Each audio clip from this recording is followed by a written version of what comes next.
जय हिंद दोस्तों, 10 on 10 के इस YouTube चैनल पर एक बार फिर आप सभी का स्वागत है। हर दिन की तरह आज फिर SSC GD का इम्पोर्टेंट क्वेश्चंस लेकर आई हूँ जो एग्ज़ाम में कई बार आ चुके हैं। चलिए आज का सेशन शुरू करते हैं।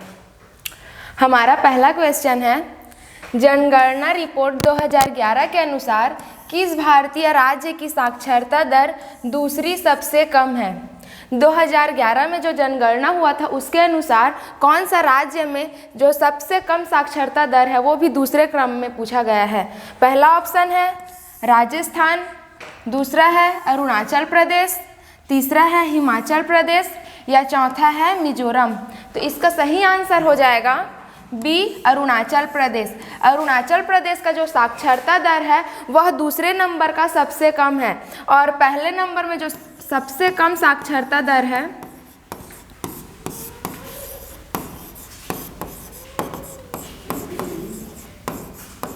वो है बिहार का। अगला क्वेश्चन देखते हैं।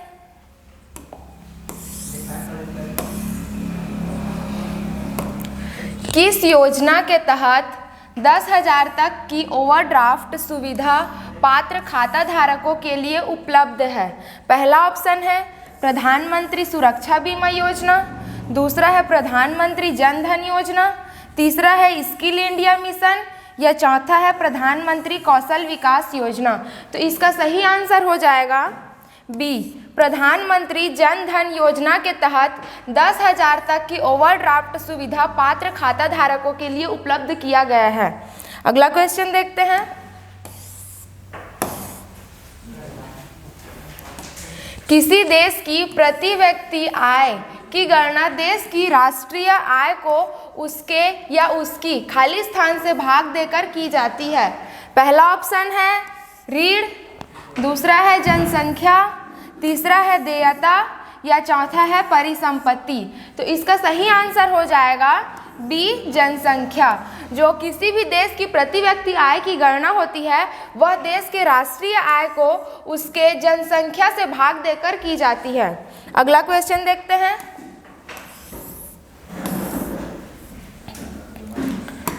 औद्योगिक नीति संकल्प 1956 ने उद्योगों को खाली स्थान श्रेणियों में वर्गीकृत किया। जो 1956 की औद्योगिक नीति आई थी उसमें उद्योगों को कितने श्रेणियों में वर्गीकृत किया गया है पूछा गया है। पहला है 3, दूसरा है 1, तीसरा है 2 या चौथा है 4। तो इसका सही आंसर हो जाएगा ए। जो 1956 की औद्योगिक नीति को उद्योगों को 3 श्रेणी में बांटा गया था, जिसमें पहला है आरक्षित, दूसरा है संयुक्त और तीसरा है निजी। आरक्षित के अंतर्गत 17 विषय शामिल हैं जो पूर्णतः सरकार के नियंत्रण में होता है।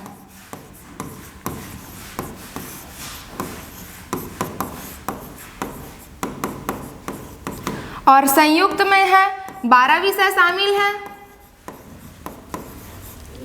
जिसमें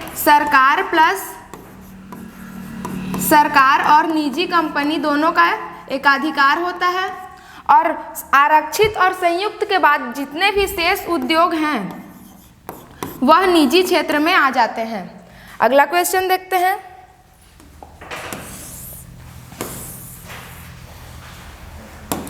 अटल पेंशन योजना भारतीय नागरिकों के लिए पेंशन योजना है जो खाली स्थान क्षेत्र के श्रमिकों पर केंद्रित है।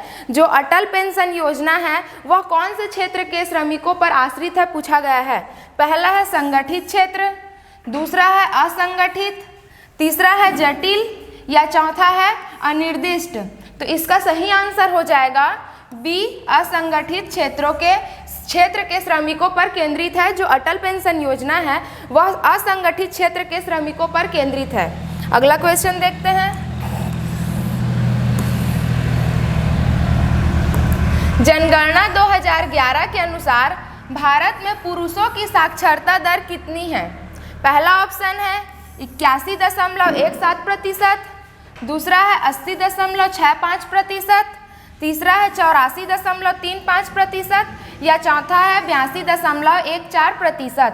तो इसका सही आंसर हो जाएगा डी 82.14%। 2011 की जनगणना अनुसार पुरुषों की साक्षरता दर 82.14% है। अगला क्वेश्चन देखते हैं।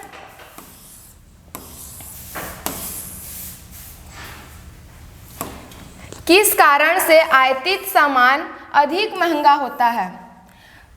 जब कोई भी वस्तु को हम दूसरे देश से आयात करते हैं तो वो क्यों महंगा होता है पूछा गया है।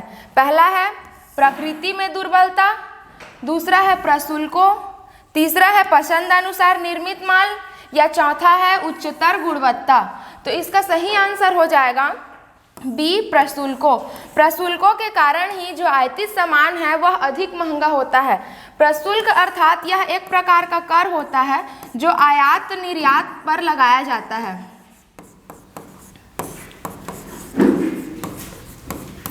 आयात निर्यात पर लगाया जाता है। अगला क्वेश्चन देखते हैं।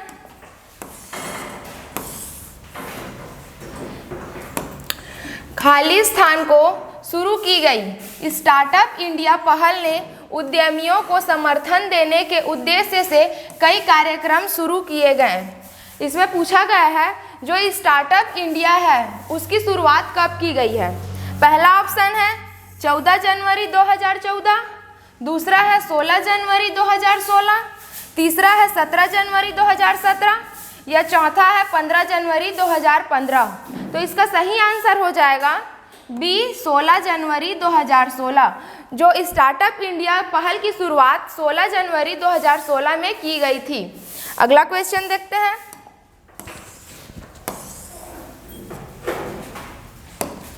भारत में किसी लघु उद्योग को खालिस्तान के संदर्भ में परिभाषित किया जा सकता है। पहला ऑप्शन है भागीदारों की अधिकतम संख्या, दूसरा है किसी इकाई की परिसंपत्ति पर अधिकतम निवेश की अनुमति, तीसरा है कर्मचारियों की अधिकतम संख्या या चौथा है निर्देशकों की अधिकतम संख्या। तो इसका सही आंसर हो जाएगा बी किसी इकाई की परिसंपत्ति पर अधिकतम निवेश की अनुमति। जो भारत में किसी लघु उद्योग को किसी इकाई की परिसंपत्ति पर अधिकतम निवेश की अनुमति के संदर्भ में भी परिभाषित किया जा सकता है। अगला क्वेश्चन देखते हैं।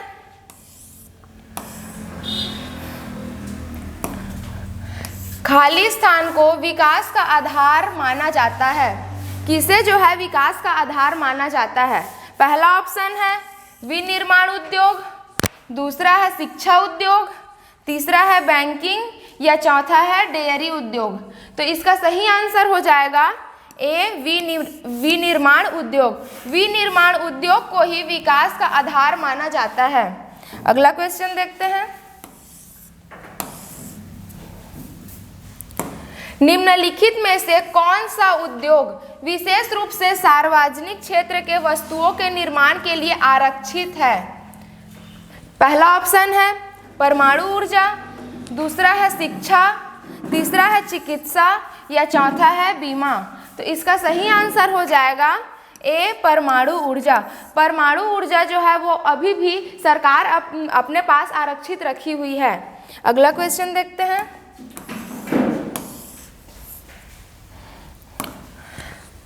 खालिस्तान आयात को प्रतिबंधित करता है और घरेलू उत्पादकों को विदेशी प्रतिस्पर्धा में सहायता प्रदान करता है। टैरिफ कोटा ऑप्शन है पहला ए केवल ए, दूसरा है न तो एक और न ही बी, तीसरा है केवल बी या चौथा है ए और बी दोनों। तो इसका सही आंसर हो जाएगा डी ए और बी दोनों। जो टैरिफ और कोटा दोनों ही आयात को प्रतिबंधित करता है और घरेलू उत्पादकों को विदेशी प्रतिस्पर्धा में सहायता करता है। अगला क्वेश्चन देखते हैं।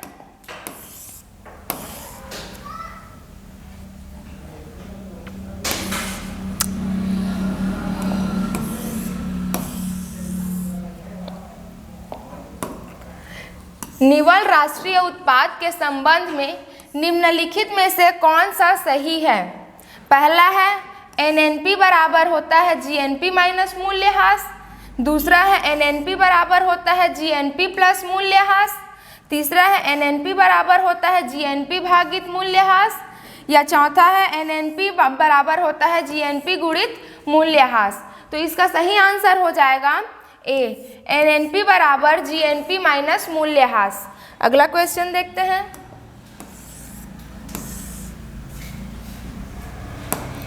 एक बाजार संरचना पर विचार करें जिसमें फार्मों की संख्या काफ़ी अधिक होती है और फार्मों का निर्बाध प्रवेश और बहिर्गमन होता है, किंतु उनके द्वारा उत्पादित वस्तु सजातीय नहीं होती है।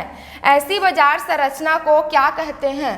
पहला ऑप्शन है एकाधिकार, दूसरा है अल्पाधिकार, तीसरा है एकाधिकार प्रतिस्पर्धा, या चौथा है क्रेता एकाधिकार। तो इसका सही आंसर हो जाएगा सी, एकाधिकार प्रतिस्पर्धा। जो फार्मों की संख्या जिसमें काफ़ी अधिक होती है और फार्मों का निर्बाध प्रवेश और बहिर्गमन होता है, किंतु उनके द्वारा उत्पादित वस्तु सजातीय नहीं होती, ऐसी बाजार संरचना को एकाधिकार प्रतिस्पर्धा कहते हैं। अगला क्वेश्चन देखते हैं।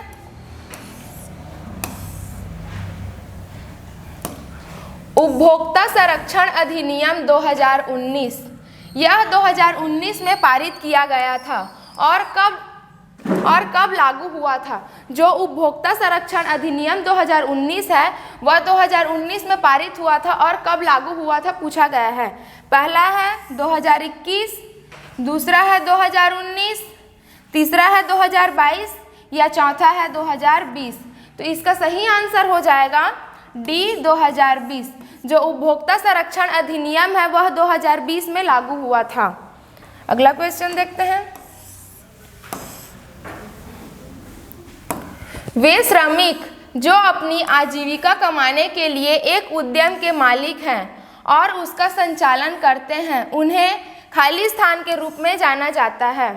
पहला ऑप्शन है स्वनियोजित, दूसरा है कुशल श्रमिक, तीसरा है आकस्मिक श्रमिक, या चौथा है नियमित वेतनभोगी श्रमिक। तो इसका सही आंसर हो जाएगा ए, स्वनियोजित के रूप में जाना जाता है। ये जो स्वनियोजित है वे श्रमिक जो अपनी आजीविका कमाने के लिए एक उद्यम के मालिक होते हैं और उसका संचालन करते हैं, उन्हें स्वनियोजित के रूप में जाना जाता है। अगला क्वेश्चन देखते हैं। भारत की 7वीं पंचवर्षीय योजना का वास्तविक विकास दर क्या थी?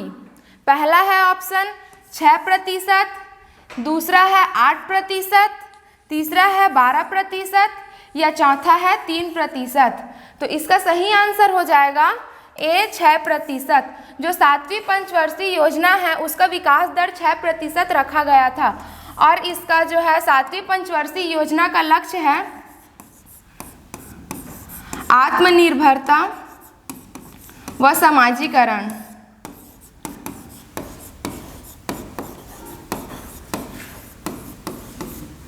अगला क्वेश्चन देखते हैं।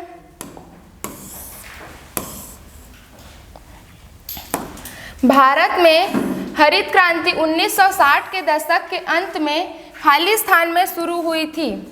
पहला ऑप्शन है आंध्र प्रदेश, दूसरा है महाराष्ट्र, तीसरा है पंजाब, या चौथा है उत्तराखंड। तो इसका सही आंसर हो जाएगा सी, पंजाब। जो हरित क्रांति 1960 के दशक के अंत में पंजाब में शुरू हुई थी। अगला क्वेश्चन देखते हैं।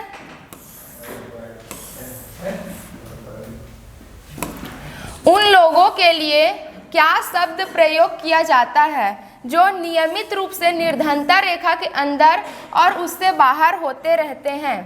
पहला है सामान्यतः निर्धन, दूसरा है चक्रीय निर्धन, तीसरा है अनियमित निर्धन, या चौथा है चिरकालिक निर्धन। तो इसका सही आंसर हो जाएगा बी, चक्रीय निर्धन। जो बार बार नियमित रूप से निर्धनता रेखा के अंदर और उससे बाहर होते जाते हैं उनके लिए चक्रीय निर्धन का प्रयोग किया गया है। अगला क्वेश्चन देखते हैं।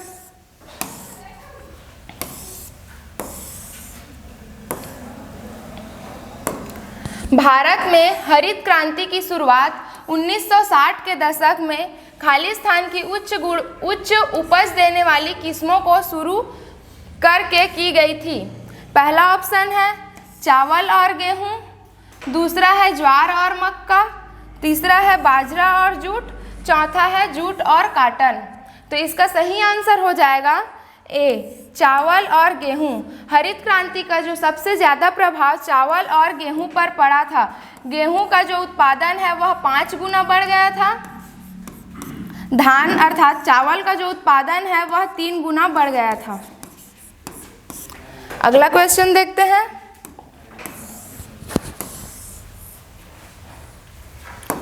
प्रति व्यक्ति आय उस देश के एक व्यक्ति द्वारा अर्जित औसत खाली स्थान को निरूपित करता है। पहला है आय, दूसरा है ऋण, तीसरा है पूंजी या चौथा है देयता। तो इसका सही आंसर हो जाएगा ए, आय। प्रति व्यक्ति आय जो है वह उस देश के एक व्यक्ति द्वारा अर्जित औसत आय को निरूपित करता है। अगला क्वेश्चन देखते हैं।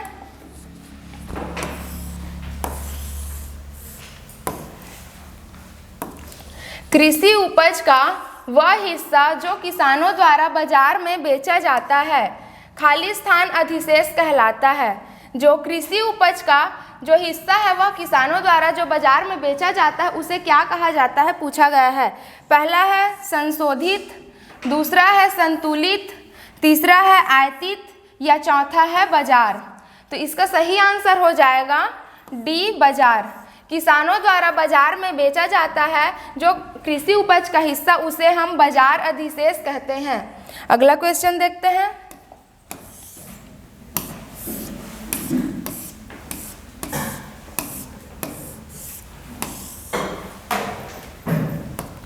भारत में औपनिवेशिक शासन के दौरान कृषि में ठहराव को खाली स्थान द्वारा स्थायी रूप से समाप्त कर दिया गया था। पहला ऑप्शन है औद्योगिक लाइसेंसिंग, दूसरा है हरित क्रांति, तीसरा है पुरानी फसल तकनीक या चौथा है ऋण सुविधा। तो इसका सही आंसर हो जाएगा बी, हरित क्रांति। जो भारत में औपनिवेशिक शासन के दौरान कृषि में ठहराव को हरित क्रांति द्वारा स्थायी रूप से समाप्त कर दिया गया था। अगला क्वेश्चन देखते हैं।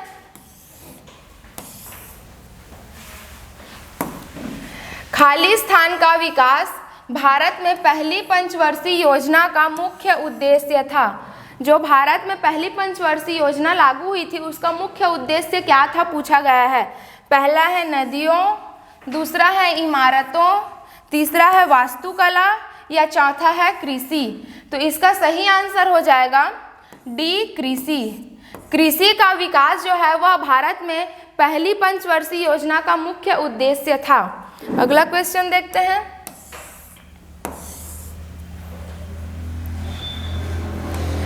नवजात मृत्यु दर किसी दिए गए वर्ष या अन्य अवधि में प्रति 1000 जीवित जन्मों के जीवन के पहले खाली स्थान के दौरान होने वाली मृत्यु की संख्या को संदर्भित करता है।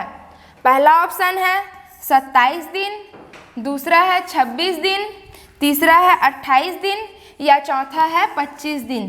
तो इसका सही आंसर हो जाएगा सी, 28 दिन। अगला क्वेश्चन देखते हैं। किसी संस्था के स्वामित्व वाली वस्तुएं क्या कहलाती हैं? पहला ऑप्शन है डिबेंचर, दूसरा है देयताएं, तीसरा है ऋण या चौथा है परिसंपत्तियां। तो इसका सही आंसर हो जाएगा डी, परिसंपत्तियां। जो किसी संस्था के स्वामित्व वाली वस्तुओं को परिसंपत्तियां कहते हैं। अगला क्वेश्चन देखते हैं।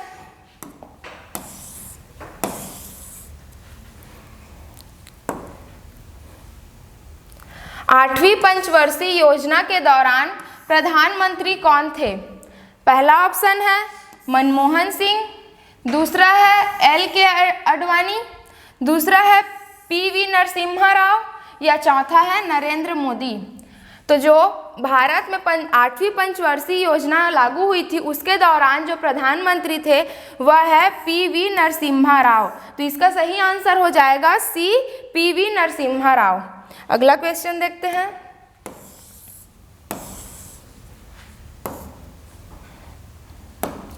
व्यापार और वाणिज्य का विस्तार करने और विदेशी मुद्रा में क्या मदद करता है?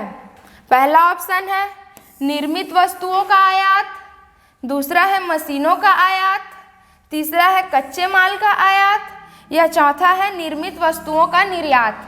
तो इसका सही आंसर हो जाएगा निर्मित वस्तुओं का निर्यात, ऑप्शन डी, जो व्यापार और वाणिज्य का विस्तार करने और विदेशी मुद्रा में निर्मित वस्तुओं का निर्यात मदद करता है। अगला क्वेश्चन देखते हैं।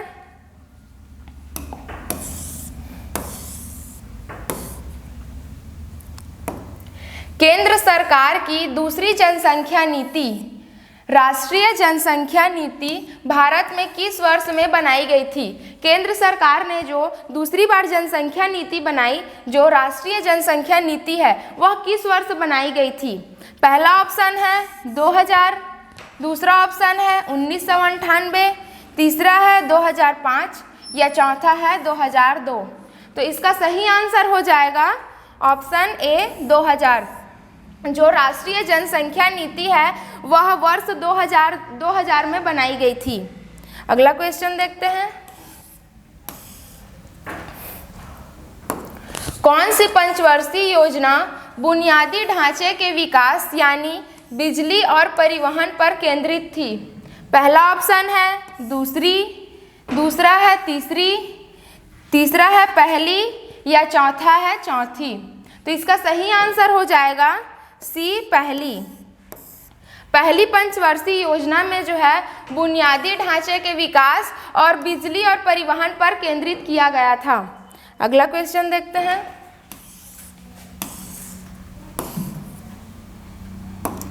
किस पंचवर्षीय योजना का मुख्य फोकस भारी और बुनियादी उद्यमों का विकास अथवा तीव्र औद्योगिकरण था?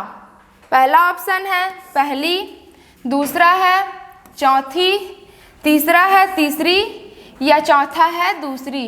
तो इसका सही आंसर हो जाएगा डी, दूसरी। जो दूसरी पंचवर्षीय योजना है उसका मुख्य उद्देश्य भारी और बुनियादी उद्योगों का विकास तथा तीव्र औद्योगिकरण था।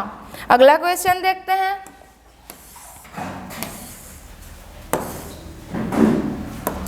राष्ट्रीय आय को खाली स्थान की तरह परिभाषित किया जाता है। पहला है कारक लागत पर एनपीपी, दूसरा है कारक लागत पर जीएनपी, तीसरा है एनएनपी, या चौथा है बाजार मूल्य पर जीएनपी। तो इसका सही आंसर हो जाएगा ए, कारक लागत पर एनपीपी। राष्ट्रीय आय को कारक लागत पर एनपीपी की तरह परिभाषित किया गया है। अगला क्वेश्चन देखते हैं। आज का हमारा सेशन यही समाप्त होता है। आई होप कि मेरा वीडियो आप सभी को पसंद आया होगा। तो ज़्यादा से ज़्यादा लाइक करें, सब्सक्राइब करें और शेयर करें।